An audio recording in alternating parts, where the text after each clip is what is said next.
Bismillahirrahmanirrahim. Assalamualaikum warahmatullahi wabarakatuh. Alhamdulillah, alhamdulillah rabbil alamin. Wa bihi nasta'inu ala umuri dunya waddin. Wassalatu wassalamu ala asyrafil anbiya'i wal mursalin. Sayyidina wa nabiyyina Muhammadin wa ala alihi wa sahbihi wa man ittaba'ahum bi ihsanin ila yaumiddin, amma ba'd. Fa ya ma'syaral muslimin wal muslimat, usikum wa nafsi bi taqwallah, faqad fazal muttaqun. Qala Allah ta'ala, ya ayyuhalladzina amanu taqullaha haqqa tuqatih wa la tamutunna illa wa antum muslimun.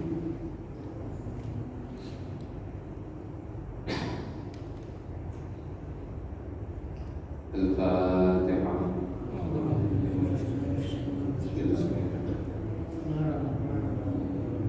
Ya.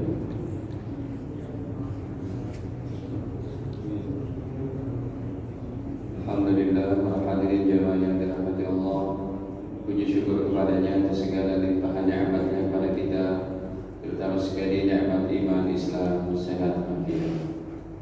Para jemaah, malam ini kita masuk pada Riyadhus Shalihin bagian kedua. Ada bab nomor 195. Bab 195 menjelaskan tentang babu fadli sunanir ratibah ma'al faraid. Bab menjelaskan sholat sunnah rawatib bersama sholat fardu. Ya, sholat rawatib, sholat yang mengikuti sholat fardu. Wa bayanu aqalliha, dan penjelasan tentang paling sedikitnya. Wa akmaliha, dan paling sempurnanya. Wa ma bainahuma, dan diantara keduanya ini. Untuk bab 195 ini Imam Nawawi tidak membawakan ayat Qur'annya, ya, karena memang dalam Al-Quran tidak ada satu ayat pun menjelaskan tentang sholat sunnah rawatib. Semuanya ada dalam hadis. Sholat sunnah yang disebutkan dalam Al-Quran paling sholat apa? Tahajud, Al-Isra 97, Al-Isra 79 balik. Ya, contohnya, makanya ini Imam Nawawi gak bawakan, kan biasanya beliau bawakan tuh dalam kitab Riyadhus Shalihin ini. Beliau tidak bawakan karena memang tidak ada hadis ayat tentang sholat sunnah rawatib. Kalau sholat sunnah tahajud ada, ayat 79.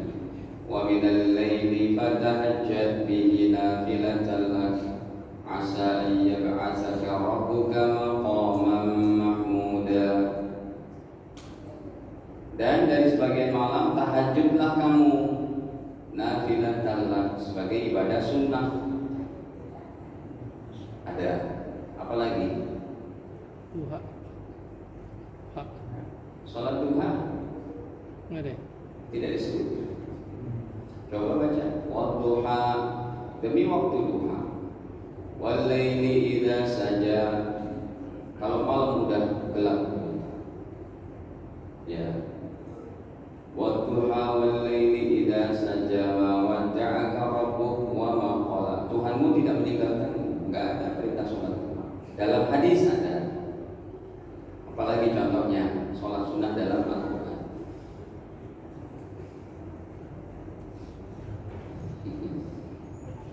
Fasholli li rabbika wanhar. Itu sholat apa berarti? Idul Adha. Fasholli li rabbika wanhar. Sholatlah kamu, habis sholat sembelih. Itu sholat Jadi sempurnanya memang pembahasan sholat sunnah ada dalam hadis-hadis. Baik, ini Imam Nawawi rahimahullah yang sudah kita bacakan al-Fatihahnya. Kita masuk aja hadis pertama. Wa an ummil mu'minin Ummi Habibah. Ummi Habibah salah seorang istri baginda Rasul. Ya, ini masih saudaranya daripada Ikrimah. Ramlah binti Abi Sufyan radhiyallahu anhuma qala, beliau berkata, sami'tu Rasulullah sallallahu alaihi wasallam yaqul, aku mendengar Nabi bersabda, ma min 'abdin muslimin yusalli lillahi ta'ala kulla yawmin 16 raka'atan.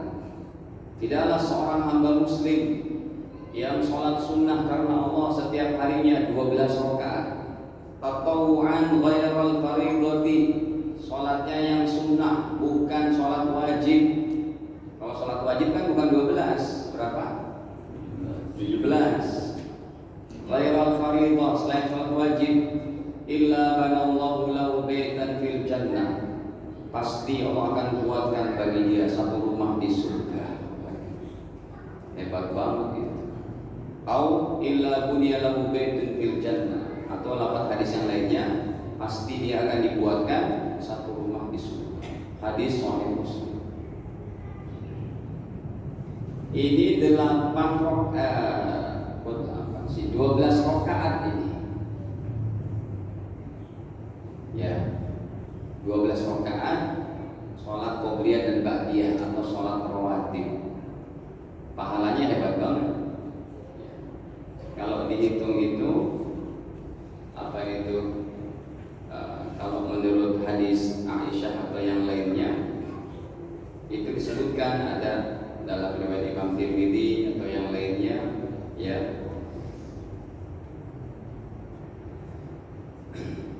apa contohnya, ada yang 4 rakaat, ada yang 2 rakaat gitu ya.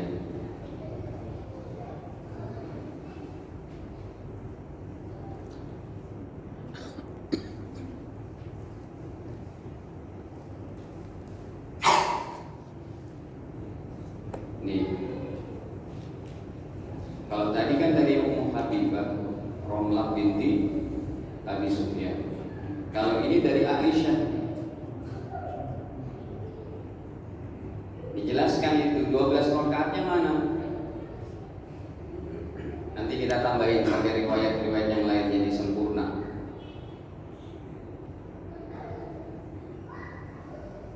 Kata Aisyah, ya, tadi kan istri yang lain, Ibunda Ramlah, sekarang Bunda Aisyah.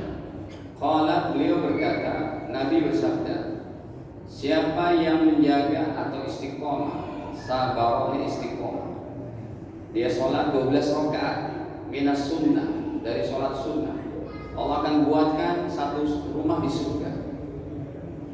Apa saja sholatnya? Arba'a raka'atin qabla zuhur, 4 rakaat sebelum zuhur. Wa raka'ataini ba'daha, 2 rakaat setelah zuhur, 6 sudah. Wa raka'ataini ba'dal maghrib, 2 rakaat habis maghrib, 8. Wa raka'ataini ba'dal isya, 2 rakaat setelah isya, 10. Wa raka'ataini qabla al-fajri, dan 2 rakaat sebelum subuh, 12. Jadi ini minimal untuk meraih surga tanpa keluar, minimal untuk mendapat pahala rumah di surga tanpa keluar duit, yaitu sholat rawatibnya 12 rakaat.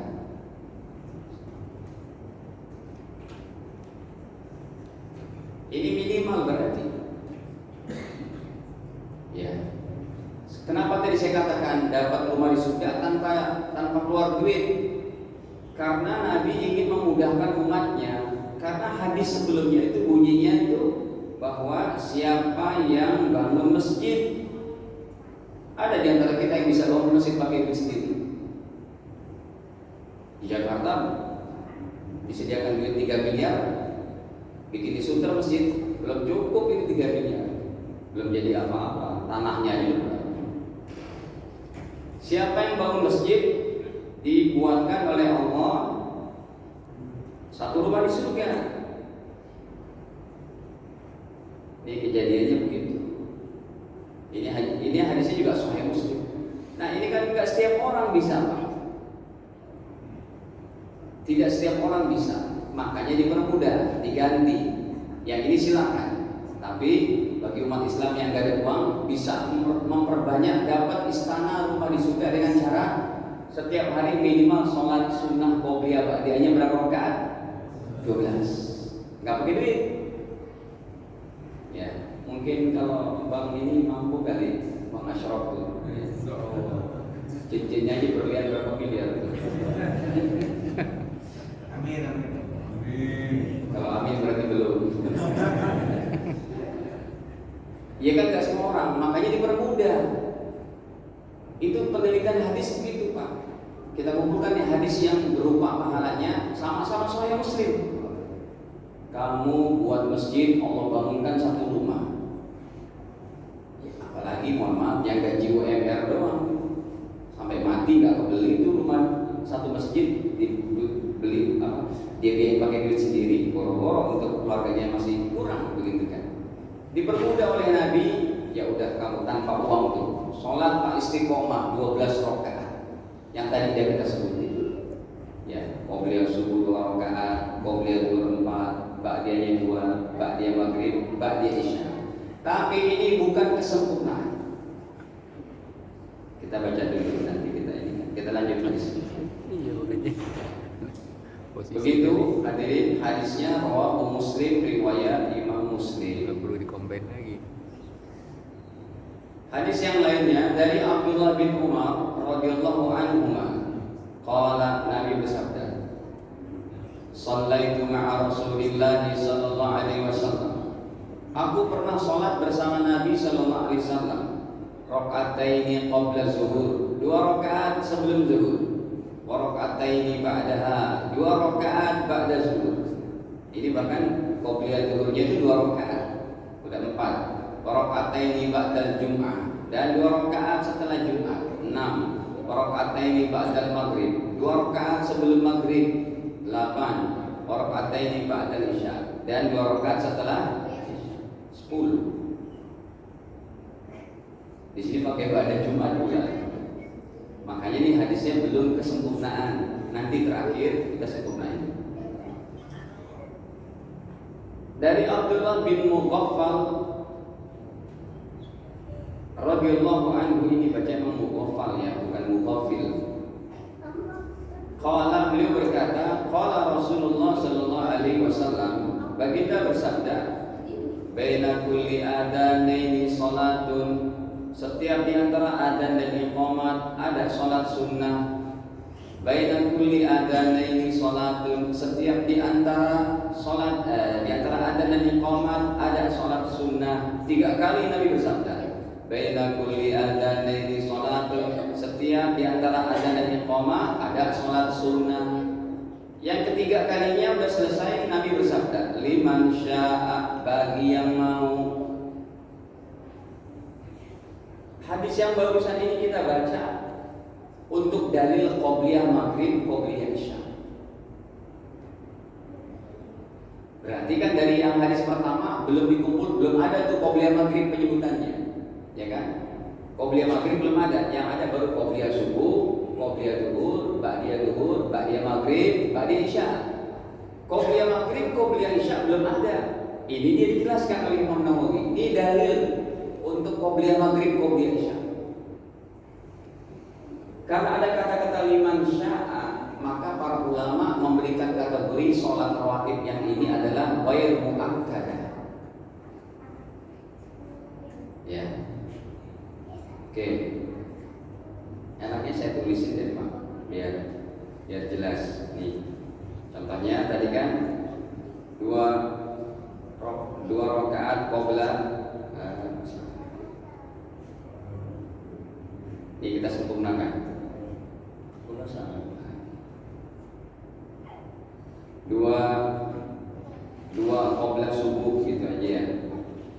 2 qabla subuh. Kemudian 4, baru berdasarkan hadis dulu. 4 qabla zuhur. Saya singkat-singkat deh. 2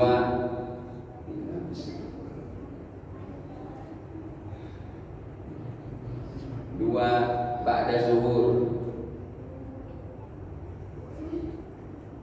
2 ba'da maghrib, 2 ba'da isya.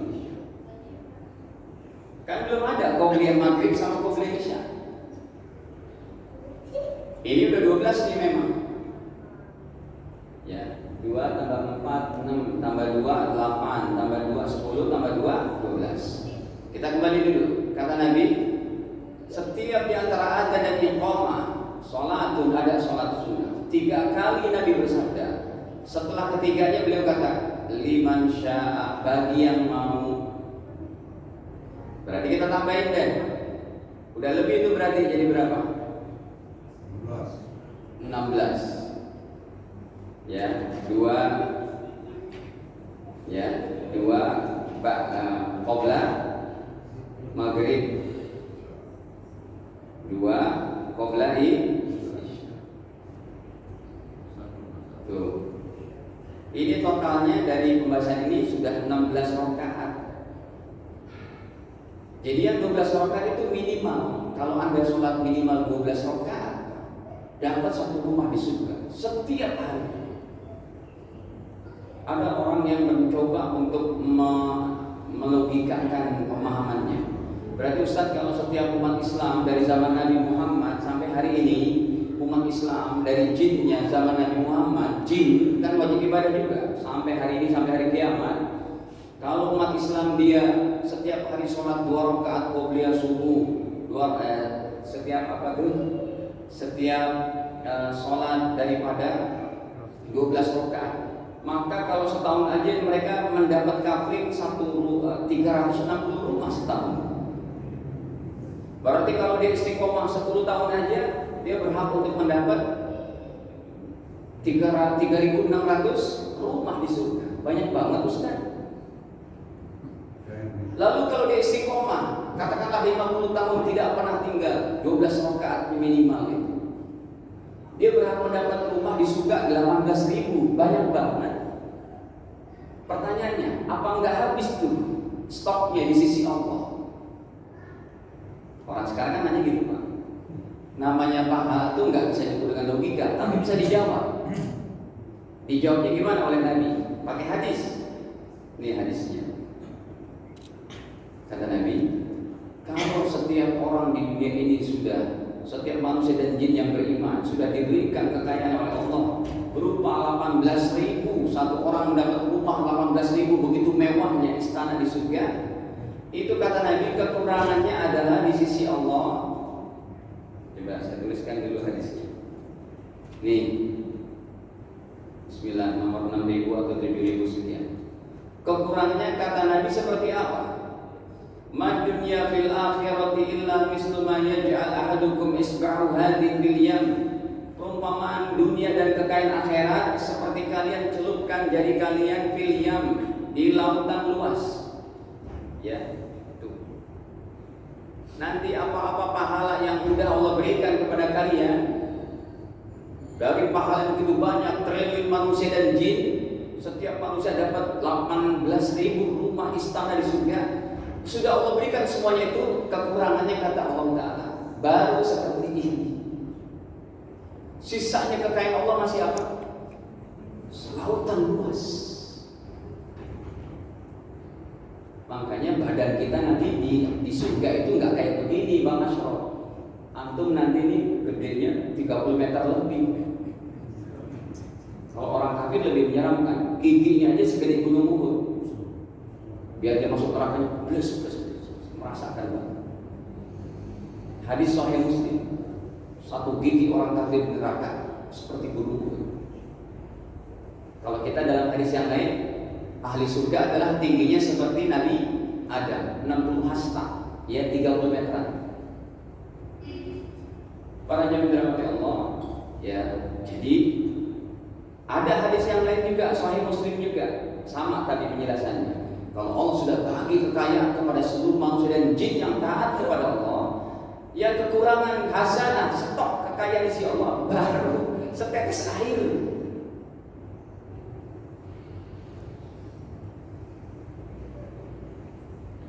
Baik, kita lanjut ini. Pokoknya udah ya, kalau kata Habib Umar itu dia katakan bahwa kan lagi ada nih sekarang pengajian nih di situ. Tadinya saya mau dari pagi ke sana, tadi nggak ngajar lagi. Tadi pagi saya udah ke sana untuk ngantar istri juga masih di sana. Nah, jadi kata Habib Umar, jangan habiskan waktu kita untuk perkara yang sia-sia. Habiskanlah untuk ibadah. Karena pintu gerbang pahala adalah terbuka senantiasa. Sayang, makanya ini beliau sedotannya kayak begitu, wali Allah itu nyedot manusianya itu seistiqlal penuh gitu. Ya. Baik. Nah, hadirin, ini termasuk nih ya, pahala yang dipermudah oleh Allah Subhanahu wa taala. Oh, tadi ke bawah ya hadisnya.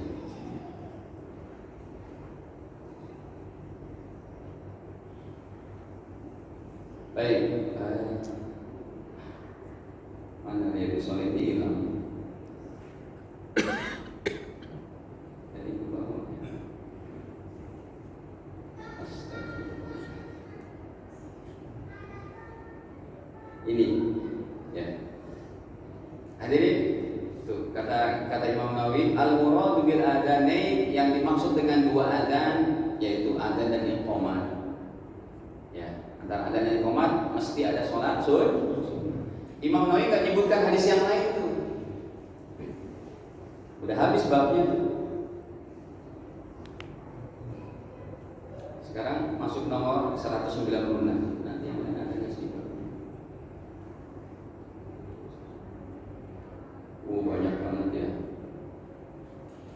Oh, mungkin disebutkan nanti tuh, banyak banget disebutkan oleh Imam Nawawi. Masya Allah. Baik, hadirin, kita lanjutkan saja.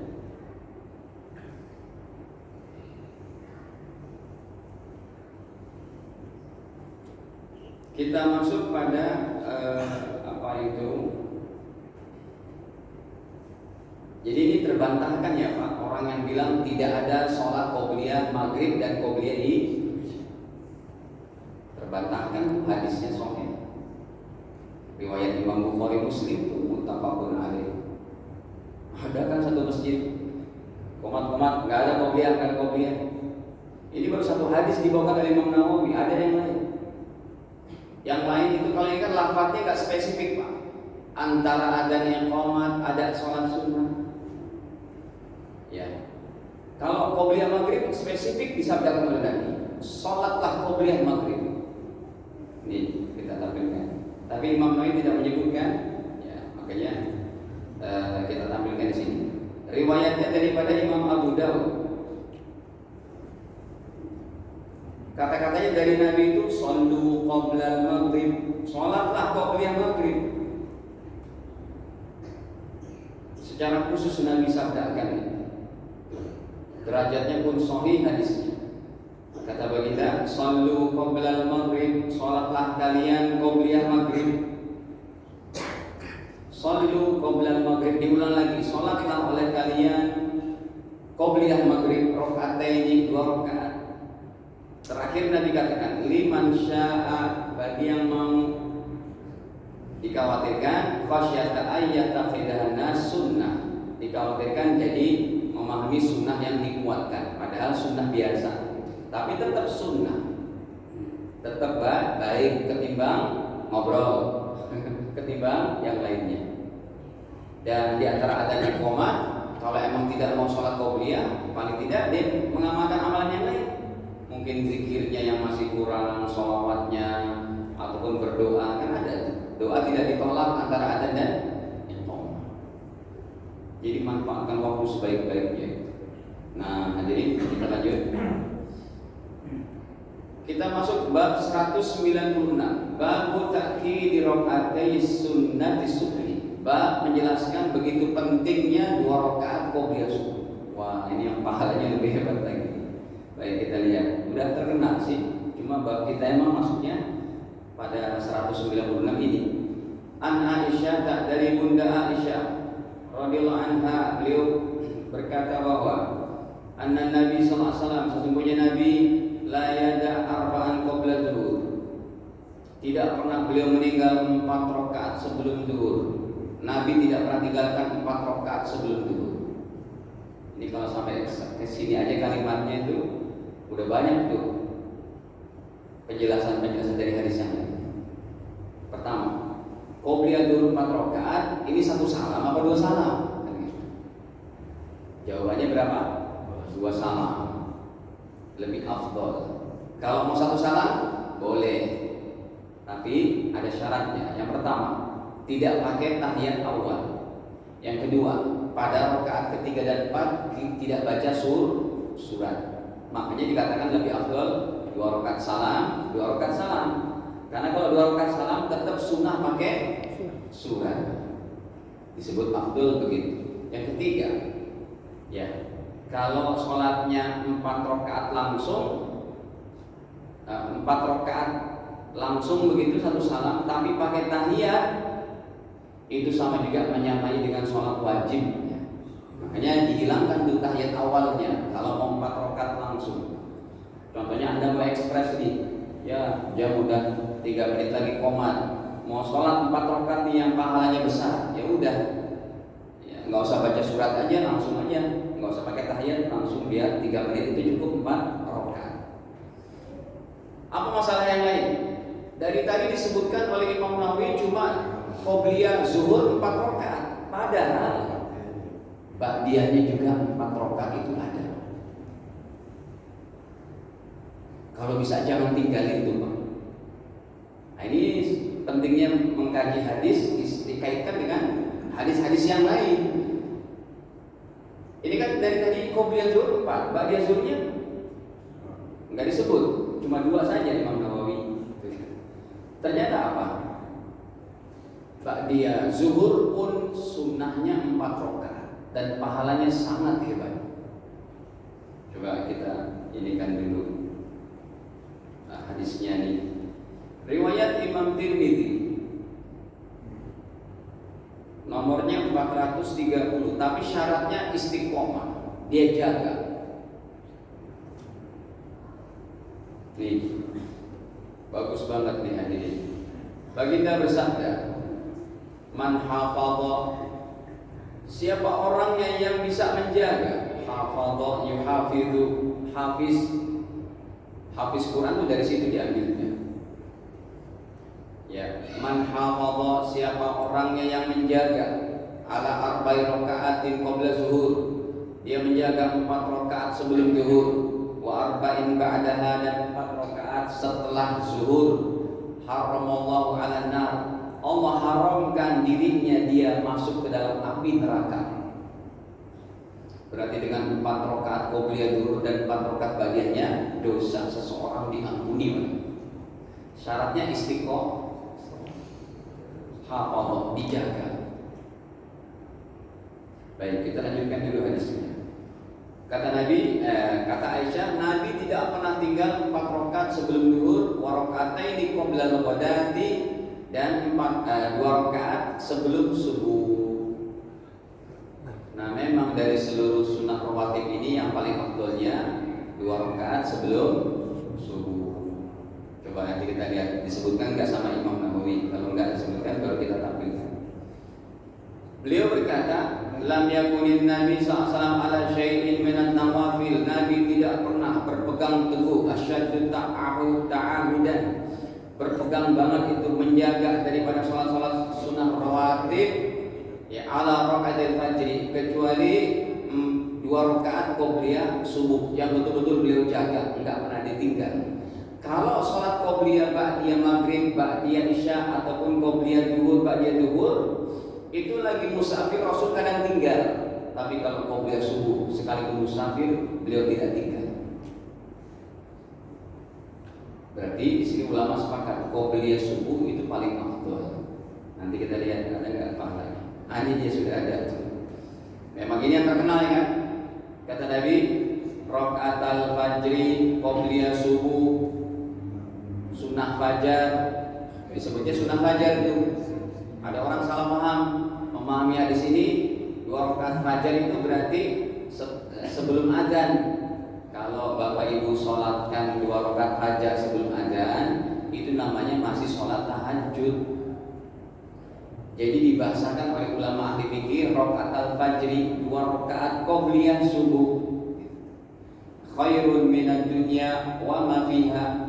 Masya Allah, pahalanya lebih baik daripada dunia dan seisinya. Kalau tadi cuma 1 rumah di surga, Pak, ini dunia seisinya milik Anda. Anda istiqomah 360 hari setahun, Anda berhak mendapat kafling di surga. 1 kaflingnya segede dunia dan seisinya. Anda berhak mendapat 360 kafling. Kalau Anda istiqomah 10 tahun nggak tinggal ini qobliyah subuh saja, Anda berhak mendapat 3.600. Kalau Anda 50 tahun saja tidak pernah meninggalkan, itu Anda berhak mendapat 18.000 kafling. Belum lagi daripada pahala ngajinya, baca Qur'annya, tahajudnya, puasa sunnahnya, sedekahnya, haji umrohnya, berbuat baik, berakhlak mulia. Belum lagi yang lain-lainnya, baru cuma qobliyah subuh. Makanya hati kita nanti, Pak, tubuh kita di akhirat dibuat nggak kayak gini. Di padang mahsyar aja material kita ini udah beda. Matahari emang 1 mil tapi nggak meleleh. Coba aja manusia di bawah 1 mil sekarang matahari, masih jarak 2 juta perjalanan udah hangus tuh. Nanti di padang mahsyar matahari 1 mil, tapi kita nggak meleleh. Kenapa? Cuma keringetan. Karena body kita ini, onderdil kita di padang mahsyar aja udah dirubah. Apalagi nanti di surga. Insya Allah Bang Masyar nanti saya lihat di surga ganteng banget. Kalau ini kan gajinya sedikit nih Bang. Ini juga ganteng ya nanti. Jadi nanti di surga itu udah cantik, ganteng, bukan main dah. Makanya onderdil ini dirubah untuk merasakan nikmat Allah yang sehebat-hebat. Capeknya di sini. Capek, ibadah capek, Pak. Mengistiqomahkan amal itu kadang jenuh. Makanya untuk menghilangkan kejenuhan itu harus beralih kepada yang lain. Aduh, saya jenuh baca Quran. Beralih kepada yang lain. Istirahat kepada amalan yang lain. Baik. Jadi lebih baik daripada dunia dan seisinya. Ada yang bertanya nih, Pak Ustadz, ini kan kalau kita sholat qobliyah subuh aja pahalanya dapat dunia seisinya. Pak Ustadz, bisa nggak dicairin sekarang? Jawabannya pakai dalil. Diminta pakai dalil Pak Ustadz jawabnya biar saya tenang. Jawabannya gini, banyak dalil di dalam Al-Quran. Allah katakan contohnya dalam Ali Imran 185. Kullu nafsin dha'iqatul maut, setiap yang hidup pasti akan mati. Wa innama tuwaffawna ujurakum yaumal qiyamah, dan sesungguhnya pahala-pahala kalian ujurakum diberikan nanti pada hari itu. Dijawab sama Allah. Kalau kita mau bilang pakai bahasa Betawi, sabar loh. Nanti di hari kiamat pahala. Bukan di sini. Ya udah, ini aja 1 cukup. Wa innama tuwaffawna ujurakum yaumal qiyamah. Pahala nanti di hari akhirat. Baik, kita lanjut. Ini sama ya, Allahumma ahabbu ilayya minad dunya jami'a. 2 rakaat qobliyah subuh kata Nabi lebih saya sukai daripada memiliki kekayaan dunia dan seisinya. Ini betul-betul kan hakikat hati para nabi, apalagi Nabi Muhammad sudah masuk mengagungkan apa yang Allah dan Rasulnya janjikan. Ustaz, kita kan ibadah bukan nyari pahala. Siapa bilang? Kita ibadah nyari ridha Allah dan yakin dengan pahala. Kalau nggak yakin dengan pahala, ayat-ayat tadi mau diapain tuh? Bisa kufur. Saya nggak perlu pahala. Allah yang bilang tadi Ali Imran 85, pahala kamu tuh nanti. Mereka nggak yakin dengan ayat itu, bahaya itu. Jadi statementnya kami beribadah mencari ridha Allah dan yakin dengan pahala yang dijanjikan oleh Allah dan Rasulnya. Baik, kita lanjut dulu. Hadis selanjutnya hadirin daripada Abu Abdullah Bilal bin Rabah. Ini Bilal bin Rabah nih, masya Allah, muadzin Rasul. Ya, ini dia yang Rasul sudah meninggal berapa puluh tahun gitu, 20 tahun. Beliau datang lagi ke Madinah dari Jordan, kan meninggalnya di Jordan, kuburannya di Suriah. Nah hadirin, beliau akhirnya diminta oleh para sahabat yang masih hidup, tolong dong adzan lagi. Ketika beliau kumandangkan adzan di Masjid Nabawi, suaranya menggelegar sampai orang Madinah berkumpul. Siapa ini? Rupanya Bilal datang lagi. Pernah beliau mengunjungi Madinah dalam masa pemerintahan Sayyidina Hasan dan Sayyidina Husain. Tapi seniornya yang tertulis dan sejarah itu yang ada disebutkan Abdullah bin Abbas. Itu pun matanya udah buta. Kalau Sayyidina Abdullah bin Abbas meninggal di Madinah, beliau minta tuh, kamu azan, tapi matanya udah buta. Muadzin Rasulullah SAW, annahu atau Rasulullah, beliau mendatangi baginda Nabi liyudhinahu bi sholatil qada, supaya beliau melantunkan azan subuh. Fasyawalat Aisyah Bilalan bin Amrin. Lalu aku disibukkan oleh Aisyah. Aisyah menyibukkan Bilal dengan permintaan-permintaan gitu, sampai menjelang pagi yang udah terang gitu, asbahajid. Ya, faqama Bilal fa'adzanahu bis shalah. Kemudian Bilal bangunlah dan beliau kumandangkan adzan. Ya, adzan di Indonesia boleh tetap panjangnya berapa mat begitu. Cuma kalau di Makkah Madinah biasanya normal-normal aja itu, nggak terlalu panjang. Allahu Akbar, Allahu Akbar, Allahu Akbar, Allahu Akbar. Kalau kita dengar Muammar adzan kan panjang banget. Hayya 'alas shalah. Boleh juga, ya, karena dia bukan Al-Quran.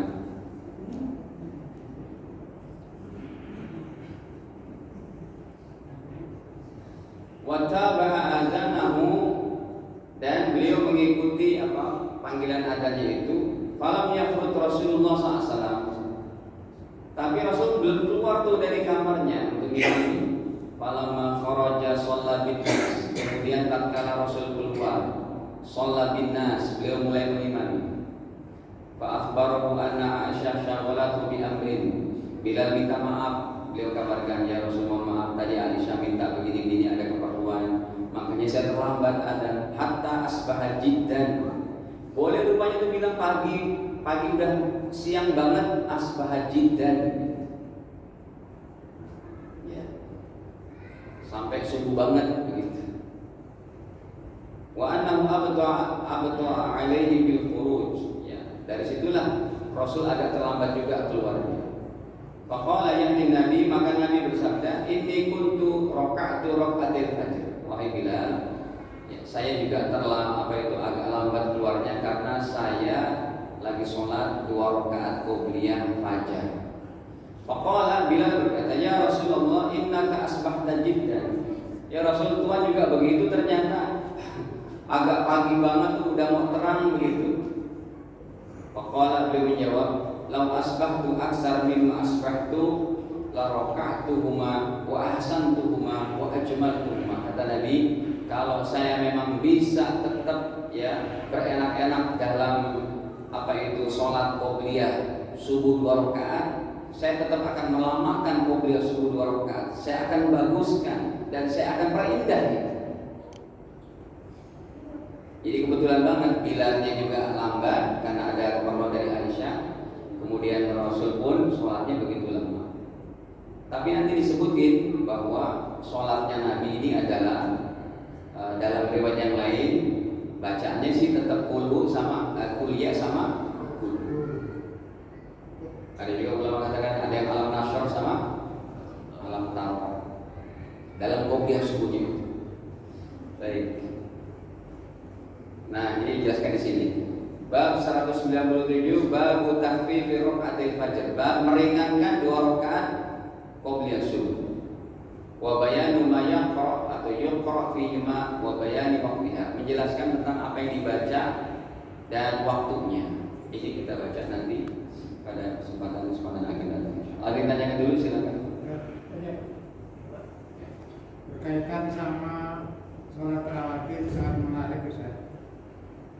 Kan kalau sebelum ada azan subuh kan bisa dikategorikan dalam kondisi sholat tahajud. Nah ini afdolnya mana? Kalau melaksanakan sholat rawat pada saat subuh, qobliyahnya di rumah atau sholat fajar ada di rumah atau ke masjid Ustaz? Pasti qobliyah, sholat qobliyah itu pasti sholat sunnah itu afdolnya di rumah. Untuk sholat rawatib itu afdolnya di rumah, kecuali sholat sunnah yang sunnah diberjamaahkan seperti apa? Taraweh, Idul Fitri, Idul Adha, itu di masjid atau di lapangan. Tapi kalau qobliyah dan ba'diyah itu bagusnya di rumah. Nah, sholat qobliyah dan ba'diyah di rumah pastinya melihat kondisi juga. Kalau saya rumahnya jauh habis isya, masa saya diam aja sih, langsung pulang, kan gak enak juga dipandangnya.